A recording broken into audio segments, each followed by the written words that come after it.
कृष्णाय वासुदेवाय हरे परमात्मने परन्तः क्लेशनाशाय गोविंदाय नमो नमः। चलिए शुरू करते हैं।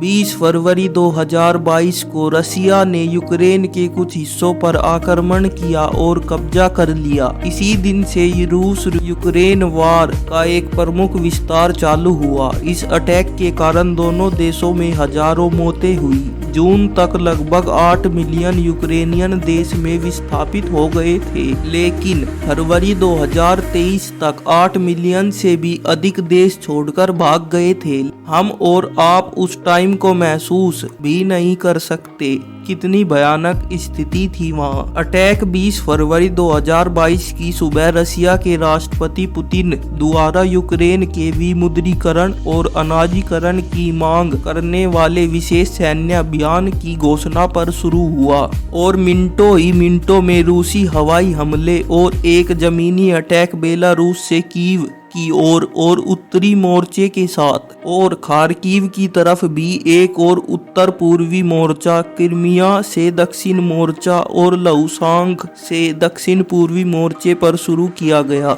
जवाब में यूक्रेन के राष्ट्रपति जेलेंस्की ने मार्शल लॉ और एक सामान्य लामबंदी लागू की। इस अटैक को विश्व स्तर पर बहुत हेट मिली, जिसमें रूस पर प्रतिबंध भी लगाए गए। संयुक्त राष्ट्र महासभा ने भी अटैक की निंदा करते हुए और रूसी सेना की पूर्ण वापसी की मांग करते हुए प्रस्ताव ES-11/1 पारित किया। इंटरनेशनल कोर्ट ने भी रूस को सैन्य अभियानों को निलंबित करने का आदेश दिया और अब हालात यह बन गए हैं कि Russia Ukraine war third world war की तरफ बढ़ता दिखाई दे रहा है। रसिया ने अपने युद्ध के बीच आने वालों को धमकी दी है। वहीं अमेरिका ने भी सख्त चेतावनी के साथ कहा है कि अंजाम बुरा होगा। रसिया को कीमत चुकानी होगी। ब्रिटेन और दूसरे देश भी रूस के खिलाफ खड़े हैं। लेकिन आप लोग सोचिए, अगर तीसरा विश्व युद्ध हुआ तो क्या होगा? अब ज्यादातर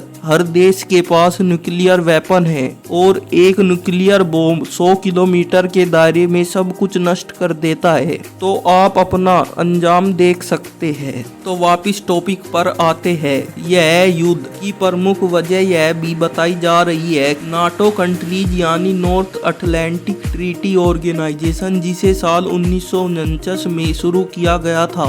यूक्रेन नाटो में शामिल होना चाहता था, लेकिन रूस ऐसा नहीं चाहता और कई अन्य वजह भी शामिल है, जैसे लाइन ऑफ कंट्रोल पर विवाद। और अब जवाब में रसिया ने लगभग पूरे यूक्रेन को खंडर बना दिया है और अब यूक्रेन पर भी हथियारों की कमी पड़ गई है, क्योंकि अमेरिका के प्रेसिडेंट जो बाइडन अब पूर्ण रूप से फैसले लेने में असमर्थ है। लेकिन समस्या तो यह है कि अगर तीसरा विश्व युद्ध हुआ तो क्या हम जीवित बचेंगे? और इसका जवाब है ना के बराबर, क्योंकि दुनिया का हर देश हाइपरसोनिक बम, मिसाइलें और सबका बाप न्यूक्लियर बम, परमाणु बम से संपूर्ण है। तो जरा सोचिए क्या होने जा रहा है। इसकी हम कल्पना भी नहीं कर सकते। मिनटों में ही सब खत्म हो जाएगा। और अब चारों तरफ न्यूज चैनल, यूट्यूब चैनल, अखबार में भी यही सब चल रहा है कि कई रसिया यूक्रेन तो कई Israel Hamas, Israel Iran, Syria, America में भी एयर स्ट्राइक हुई और हमारे पड़ोसी देश पाकिस्तान पर भी अफगानिस्तान ने अटैक किया। तो आप बताइए, क्या हम तीसरे विश्व युद्ध की तरफ बढ़ते जा रहे हैं? चलो जो भी हो, आप अपना और अपने परिवार का ख्याल रखें।